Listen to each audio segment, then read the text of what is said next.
Hello अस्सलाम वालेकुम दोस्तों। तो यार क्या हाल है। आज की इस वीडियो में हमारे पास एक क्वेश्चन है, how low income countries today differ from developed countries in their stage of development या in their early stages.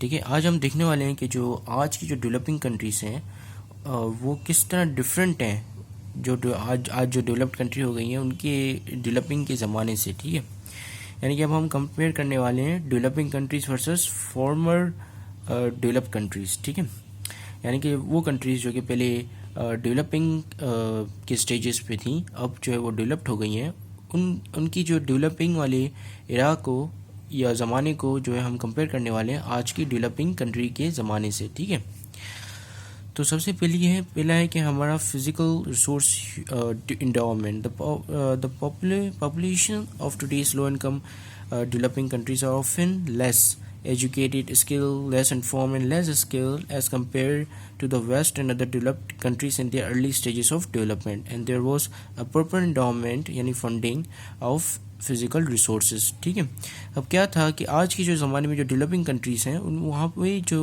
Resources की जो इंडाउमिंग कहते हैं फंडिंग को, वो काफ़ी जो है इम्प्रॉपर है। ठीक है, पहले उनके जो आज की जो डेवलप कंट्रीज़ हैं उनके डेवलपिंग के ज़माने में उनके पास जो है रिसोर्सेज की इंडाउमेंट काफ़ी अच्छी तरीके से और प्रॉपरली वेल प्लानेड हुई थी। ठीक है, यानी कि हर बंदा स्किल्ड था, हर बंदा जो है एजुकेटेड था, तो जिसकी वजह से वो लोग जो है वो डेवलपिंग के स्टेज से निकल कर डेवलप्ड हो गए।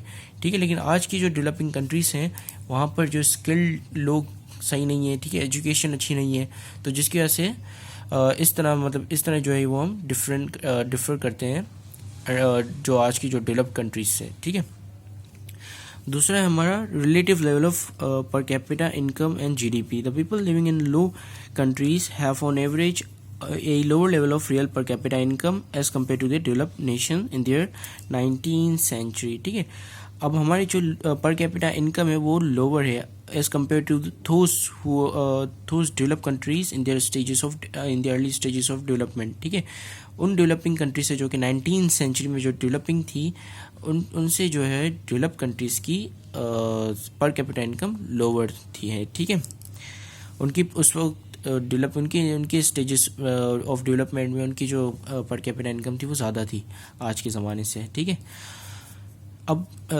मुझे यहाँ पे थोड़ा एक बार अर्ली स्टेजेस करना पड़ रहा है, तो मैं कहूँगा कि फॉर्मर डेवलप्ड कंट्रीज़। तो जब मैं कहूँगा फॉर्मर डेवलप्ड कंट्रीज़ तो समझ जाना है कि मैं उन कंट्रीज़ की बात कर रहा हूँ जो कि पहले डेवलपिंग थी 19th सेंचुरी में और आज की दुनिया में वो डेवलप्ड हो गई है। और जब मैं कहूँ कि डेवलपिंग कंट्रीज़ तो इसका मतलब कि आज की ज़माने वाली डेवलपिंग कंट्रीज़। ठीक है, so climate differences, almost all developing countries are situated in tropical और सब ट्रॉपिकल क्लाइमेट। अब ट्रॉपिकल और सब ट्रॉपिकल क्लाइमेट वो होता है जो कि इक्वेटर के काफ़ी करीब होता है। यहाँ पर ज़्यादातर शदीद गर्मी, हीट और ह्यूमिडिटी पाई जाती है। ठीक है, और इसके अलावा यहाँ पे जो है काफ़ी डिजीज़ भी होती हैं क्योंकि हीट और ह्यूमिडिटी और काफ़ी जो है पोल्यूशन हुई होती है। ठीक है, zones and the economically most, this is not most, ये मोस्ट है, इसको हम एम ओ कर देते हैं। Successful countries are located in the temperate zone यहाँ जहाँ पे मॉडरेट क्लाइमेट हो, ना ही ज़्यादा सर्दी हो ना ही ज़्यादा गर्मी हो। ठीक है, today's developing countries are facing heat, humidity which is reducing their productivity, increasing depletion कहते हैं ख़त्म होने को। ठीक है, depletion of natural resources and lowering the soil quality. ठीक है, अब देखो ये यहाँ पर तो ये बात हुई है कि जो डेवलपिंग कंट्रीज़ हैं उनके यहाँ पर काफ़ी इक्वेटर के काफ़ी करीब होते हैं, काफ़ी जो है उनकी पॉल्यूशन, एयर में काफ़ी पॉल्यूटेंट्स होते हैं और इसके अलावा उनके पास काफ़ी ह्यूमिडिटी और हीट होती है। अगर हम इसी चीज़ को अगर उनके 17th सेंचुरी वाली या फॉर्मर डेवलप्ड कंट्री से कंपेयर करें तो वहाँ पे इतना क्लाइमेट इतना वर्स क्लाइमेट नहीं था, बल्कि काफ़ी टेम्परेट जोन था, तो जिसकी वजह से उनकी जो है प्रोडक्टिविटी कॉम्प्रोमाइज़ नहीं हुई।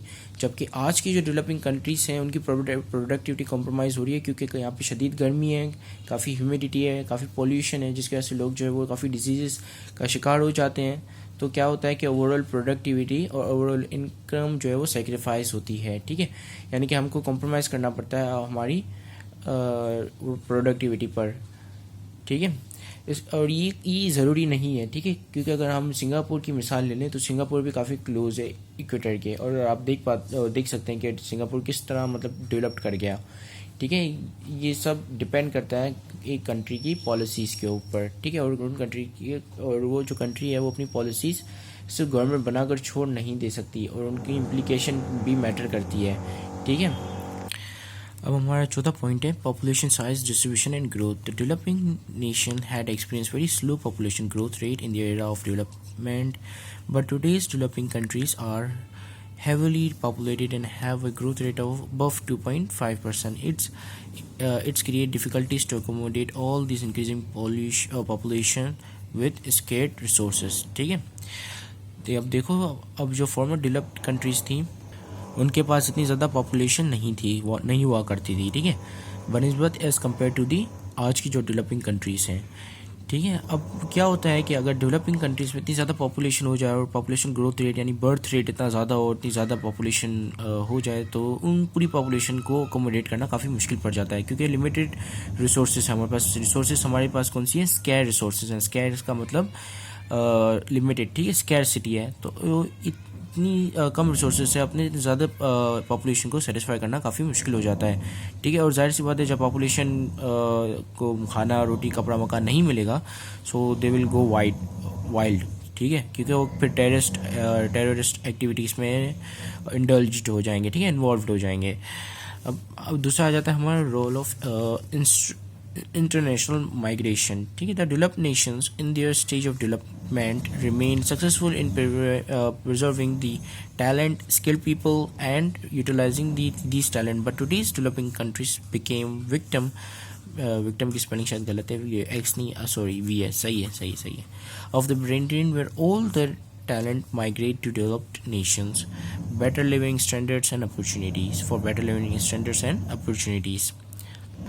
अब देखो, अब क्या होता है कि जब अब ये कंट्रीज़ जो हैं वो डेवलप्ड हो गई हैं, तो हमारे यहाँ जितना भी टैलेंट है, जितने भी लोग हैं जो कि टैलेंटेड हैं, जो डॉक्टर बन जाते हैं, ठीक है, डो मेडिकल से पास होके कोई अच्छे खासे डॉक्टर बन जाते हैं, जिनके पास असली स्किल्ड होता है, वो यहाँ पर काम नहीं करते पाकिस्तान में। इसलिए नहीं करते क्योंकि यहाँ पर उनको उतनी ज़्यादा पे नहीं मिलती है जितनी ज़्यादा पे डेवलप्ड कंट्रीज ऑफर कर रही होती हैं। तो जितनी भी रिसर्च और डेवलपमेंट है, जितने भी स्किल्ड लोग हैं, वो सारे भाग जाते हैं कहाँ पर? डेवलप्ड नेशंस पे, ठीक है। और ये सही भी है, क्योंकि जाहिर सी बात है, डेवलप्ड जो नेशन है वो उनको रिस्पेक्ट भी देती है और उनकी उतनी पे भी देती है, ठीक है, जिस पे के वो लायक है। लेकिन पाकिस्तान में अगर वो काम कर, मतलब डेवलप्ड कंट्री में, सॉरी मैंने पाकिस्तान बोल दिया, मैं actually I am talking about all the developing countries, not just the Pakistan. तो यहाँ पर जितने भी कंट्रीज़ में जितने भी लोग जो कि अच्छे टैलेंटेड लोग हैं, उनको उतनी ज़्यादा रिस्पेक्ट भी नहीं मिल पाती और उतनी ज़्यादा वो पे भी नहीं मिलती, तो जिसकी वजह से वो भाग जाते हैं। तो डेवलपिंग कंट्री जो है वो ब्रेन ड्रेन का शिकार हो जाते हैं। ब्रेन ड्रेन इसी चीज़ को ही कहते हैं कि यहाँ का टैलेंट जो है वो शिफ्ट हो जाए किसी और कंट्री में, ठीक है। अब दूसरी हम बात करेंगे इंटरनेशनल फ्री ट्रेड की, ठीक है। ये इसमें सिंपल ये इस तरह हम देख सकते हैं कि जो पहले के मुकाबले में जो डेवलपिंग कंट्रीज़ थे, जिसको हम फॉर्मर डेवलप्ड कंट्री कहेंगे, ठीक है, उनके पास जो है इतना ज़्यादा मार्केट में, इंटरनेशनल मार्केट में कंपटीशन नहीं था, तो जिसकी वजह से वो लोग जो है काफ़ी अपने आप को रेवेन्यू जनरेट करके काफ़ी अपने आप को डेवलप्ड कर गए, ठीक है। लेकिन आज की दुनिया में कंपटीशन काफ़ी ज़्यादा हो गया, क्योंकि we have to compete with a developed nation, ठीक है। As a developing nation we have to compete with a developed nation, ठीक है। The high income nation in their early era of development did not have high level of competition in the international market as compared to the developing economics today. अब research और development भी उनके पास काफ़ी ज़्यादा था और हमारे पास जो है अभी भी नहीं है रिसर्च और डेवलपमेंट। हम क्या करते हैं, हम उनसे जो कि रॉयल्टी ले लेते हैं, ठीक है। रॉयल्टी यानी कि कोई भी वो चीज़ बनाते हैं, हम जो उनकी रॉयल्टी लेकर, उनसे परमिशन लेकर, और उसी चीज़ को ही हम खरीदना शुरू कर देते हैं हम उनसे, ठीक है। या तो फिर उसी चीज़ को हम लोकली प्रिपेयर करते हैं उनसे रॉयल्टी लेकर, या उसी चीज़ को जो कि सामान बाहर से मंगा कर यहाँ पे असेंबल करते हैं। तो जिसकी वजह से क्या होता है कि हमें उनको पैसे देने पड़ते हैं उनकी चीज़ को ख़रीदने के लिए, और अपनी चीज़ खुद बना नहीं पाते हैं, क्योंकि वो लोग क्या करते हैं, पेटेंट फाइल कर लेते हैं, ठीक है। अब इफ़िशेंसी ऑफ डोमेस्टिक इंस्टीट्यूशंस, अब उनकी जो डोमेस्टिक इंस्टीट्यूशन है काफ़ी इफिशिएंट है as compare to the our domestic institutions और डेवलपिंग कंट्रीज डोमेस्टिक इंस्टीट्यूशंस, ठीक है। डोमेस्टिक इंस्टीट्यूशंस के किसे कहते हैं, जैसे यहाँ के जो सिस्टम हो गया, ठीक है, यहाँ के इदारे हो गए जो कि गवर्नमेंट चला रहे हैं, गवर्नमेंटल इदारे हो गए, ठीक है, या ऐसे इदारे जैसे बैंक्स हो गई जो कि इकनॉमी चला रही है, ठीक है, या जैसे जैसे जितने भी इंस्टीट्यूशन जो कि हमारी इकोनॉमी को हेल्प कर रहे हैं रन करने में, ठीक है, जिसमें बैंक्स भी हो गई, फाइनेंशियल सेक्टर्स हो गए, बिजनेसेस हो गए, ठीक है, काफ़ी सारी चीज़ें आ जाती हैं इसमें. So thank you very much for watching this video. Have a great day and Allah Hafiz. And sorry for this all this background noises. ठीक है, एक्चुअली मेरी बिल्डिंग में जो है कंस्ट्रक्शन का काम चल रहा है, so sorry for it. Thank you very much and Allah Hafiz.